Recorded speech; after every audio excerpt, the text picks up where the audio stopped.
ನಮಸ್ಕಾರ Karnataka, welcome to ಕಾರೋಬಾರ್ Kannada.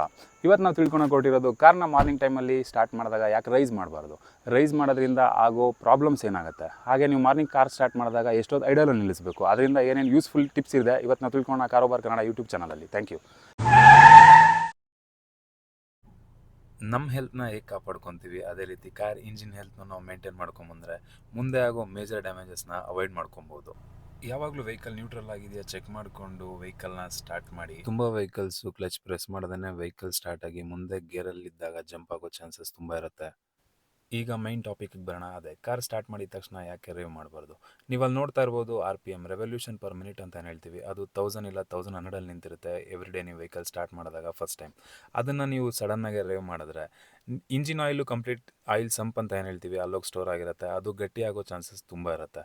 ನೀವೇನಾದರೂ ಸಡನ್ನಾಗಿ ರೇವ್ ಮಾಡೋದ್ರಿಂದ ಇಂಜಿನ್ ಆಯಿಲ್ ಪಂಪಿಂದ ನಿಮಗೆ ಇಂಜಿನ್ ಆಯಿಲ್ ಸಪ್ಲೈ ಕ್ಲೀನಾಗಿ ಆಗದೆ ಲೂಬ್ರಿಕೇಷನ್ ಕರೆಕ್ಟಾಗಿ ಆಗೋದಿಲ್ಲ ಇಂಜಿನಲ್ಲಿ, ಆವಾಗ ಇಂಜಿನ್ ಡ್ಯಾಮೇಜ್ ಆಗೋ ಚಾನ್ಸಸ್ ತುಂಬ ಇರುತ್ತೆ.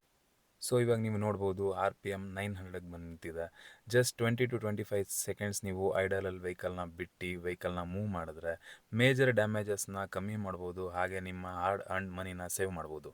ಇನ್ನಷ್ಟು ಕಾರ್ ಮೇಂಟೆನೆನ್ಸ್ ಕಂಟೆಂಟ್ಗೋಸ್ಕರ ಕಾರೋಬಾರ್ ಕನ್ನಡ ಯೂಟ್ಯೂಬ್ ಚಾನಲ್ನ ಸಬ್ಸ್ಕ್ರೈಬ್ ಮಾಡ್ಕೊಳ್ಳಿ. Thank you.